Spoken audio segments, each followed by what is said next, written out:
Hello, this is John D. Callahan. Why is there something rather than nothing? And is there a God? And is it possible to know?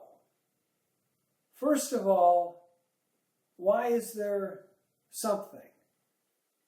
I don't know. To my mind, absolute nothingness makes more sense. But here we are. There is existence. So my idea of what there should be is incorrect. Absolute nothingness makes sense to me. But that is not the case. We have existence.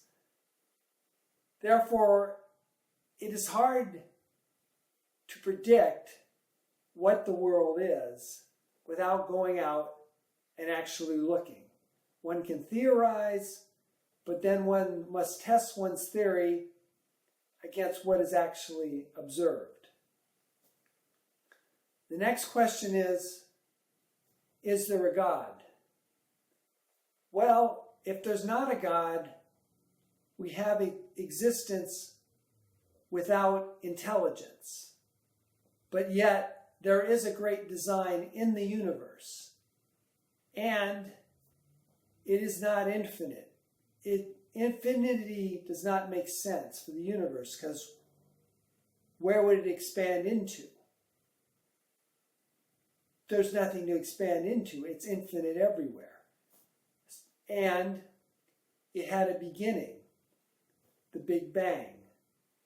Now, one could say it oscillates, but that doesn't make sense. It's pushing itself farther and farther away. So there was a moment of creation.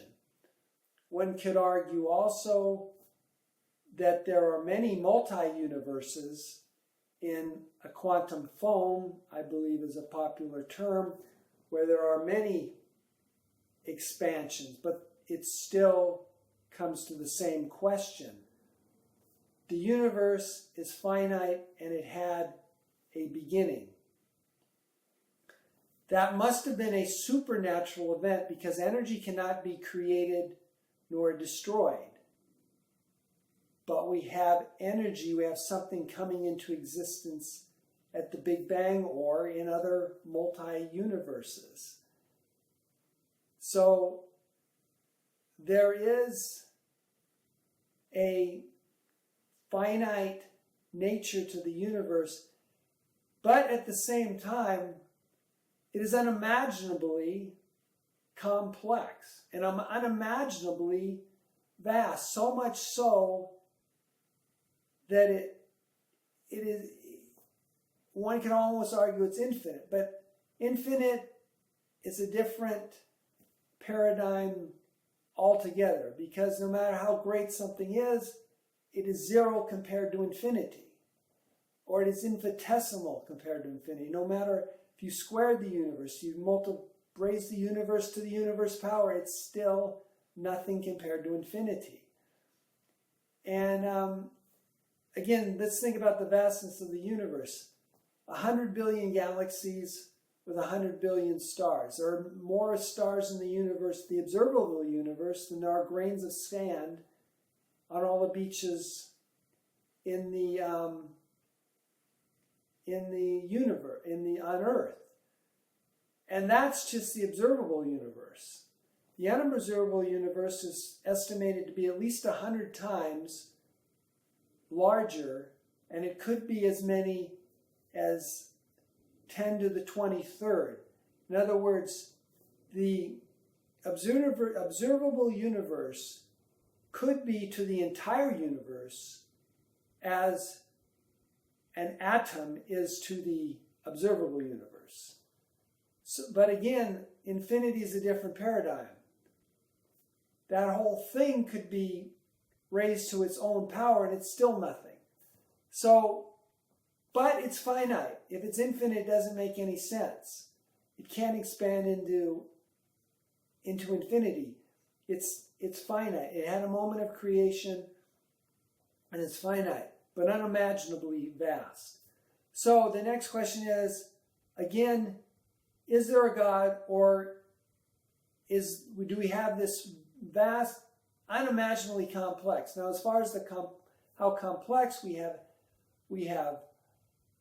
subatomic particles made of quarks, and then we have atoms with quantum states that are defined in complex mathematical terms, which then make molecules, which then make cells, and the complexity at each of these stages is unimaginable. Once again, we go back to infinity. It's nothing compared to infinity. As vast as that is, as unimaginably complex as that is. And the human body is trillions of cells, and there's all of us. It's unimaginable. And the local universe, the local group of galaxies, which is gravitationally bound, is just a tiny fraction of the entire universe. Billions of billions. I'm sorry, I apologize, I don't know the exact number, but it's a tiny fraction of the observable universe. And think how vast it is with the Andromeda Galaxy and the dozens of dwarf galaxies, which, by the way, will condense into an elliptical galaxy because we're gravitationally bound in a local group, while the other groups will continue to fly away until there'll be one elliptical galaxy and we won't be able to see anything. One elliptical galaxy in the local group and we won't be able to see anything else. We're kind of in a unique beginning part of the universe where we can have a lot of understanding of it. Now, so we have that there is existence, there's something, which again doesn't make any sense to me. And then we go out and observe it, and we see something that is unimaginable in its complexness and vastness, but finite. So did it create itself? Is there no intelligence behind this incredibly complex, vast universe, which does contain intelligence within it? If we dare call ourselves intelligent. So, again, now, is there a God? I don't think you can say one way or the other. You can theorize, just as you can theorize that there shouldn't be anything, as I did, but yet there is. So you have to, in the same way, go out and look. Is there existence for a God? Is he infinite? Which I believe makes sense, that he would be the infinite intelligence behind this finite creation, which is so unimaginably vast and complex, that it's just beyond. But anyway, you have to go out and look. I don't think you can say there's no God. Just in the same way you can say there shouldn't be existence. There is existence. So is there a God? Now, can we know? Again, the same thing is you can theorize, no, we can't know. But we have to go out and look. We have to test that theory. Can we find evidence for the existence of God, which is a completely valid proposition? And we don't know. We have to go out and look. And if you go out and look, there is, in my opinion, and it is a very emotional issue, so people are going to have a hard time agreeing, although they do seem, and the consensus seems to be that, yes, there is a God. I mean, you have all the major religions say there is a God. I mean, there's a God behind Christianity, obviously, Judaism, and Islam. There's a God. In Sikh, there's a God. So there's a consensus there that there is a God. Exactly what his nature is questionable, but again, the consensus is that he's the infinite creator. But can we show that? And I believe there is evidence. There is evidence for the existence of God. And it makes the most sense when you look at it. One of my good friends at the Jet Propulsion Laboratory when I worked there, one of the most intelligent people I've ever met in my life, who graduated from Caltech and went on to get his PhD in astronomy. He was a Christian. He fully accepted science the way I do. He once said that he'll believe in creationism when the trees stand up and clap. In other words, he fully accepted the secular scientific view of evolution. But at the same time, I believe he was Episcopal. I do not remember exactly. But at the same time, he was a Christian since he was a small child. He grew up in a Christian home, a Christian church. And he said to me once that I'll never turn away because I've seen too much. In other words, he's seen too much evidence for the existence of God. Now, it may not be the raising of the dead, but there are so many subtle signs, and even more than subtle, in the working of God in one's life and in the world around us, that we have to come to the conclusion that there is a God. And I, of course, believe in the personal relationship of Jesus Christ, and that Jesus Christ was the Son of God, and believe in him as deity. There have been many examples in my own life of God's power, of his conviction, of me seeing him work in my life, his conviction to pray, caused me to pray, the conviction of knowledge that he's given me about situations and what direction I should go in my life. As far as great miracles, seeing someone raised from the dead, no, I haven't seen things like that, but I've seen the power of God. I mean, I would say one of the most striking examples of the power of God is I was up once observing with my telescope in Mount Palomar, and I was debating whether to go on and get a PhD in astronomy. And I wanted to do that, but I felt God didn't want me to do that, and I wasn't really listening or paying attention to God. And it turns out that I was running my telescope off the battery of my car, and my car battery was dead, and I went to leave, and the battery was dead in the car, and it was about 30 degrees out, and there was very little energy left in the car, and I prayed to God to start the car.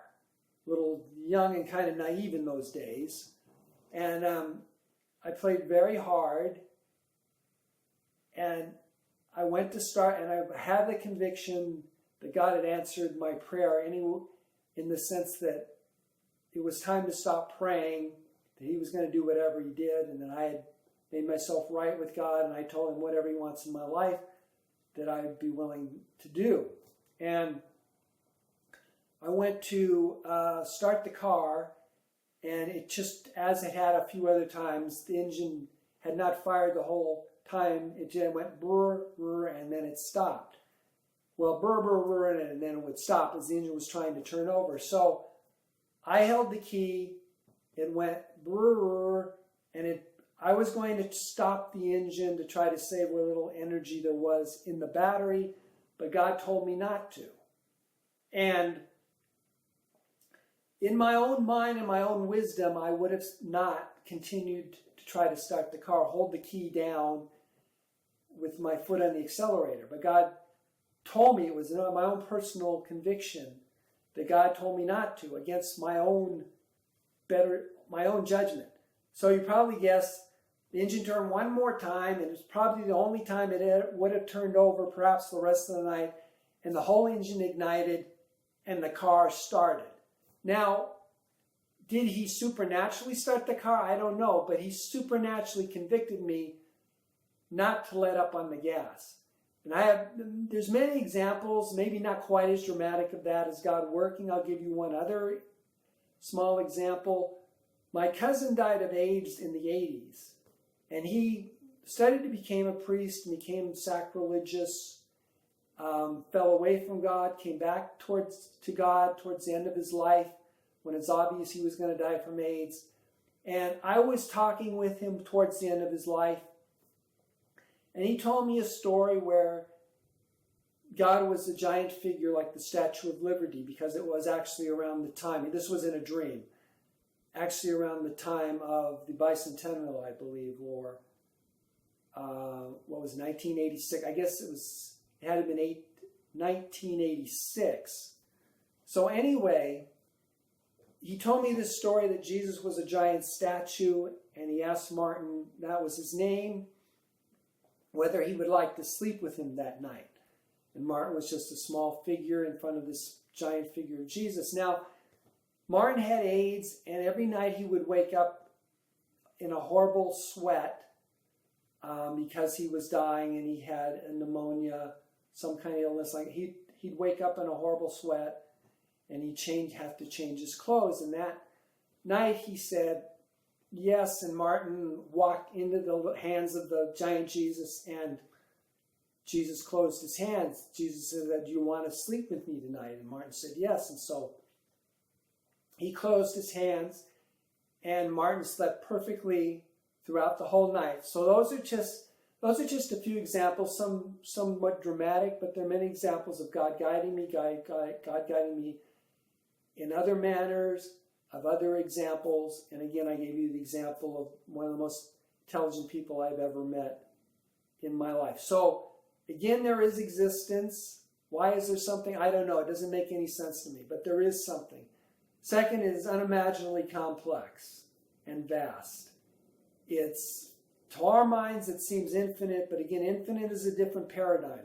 You raise as vast as the universe is, you can keep raising it to the same power. You could raise the universe to the universe in power. It's still nothing compared to infinity. It's a different paradigm. The universe is unimaginable. The observable, the unobservable universe, the complexity of the subatomic particles through the building structure of the atoms and molecules and cells in our bodies, it's unimaginable. And then the observable, the observable, but we can't predict what it's going to be. We must go out and look. In the same way, you can theorize there's no God, but you need to go out and look. And the evidence, although people would argue you can't find God, there is no evidence, that's just a theory. You go out and look. I believe, in my opinion, and in the opinion and the consensus of mankind, there is a God. Thank you.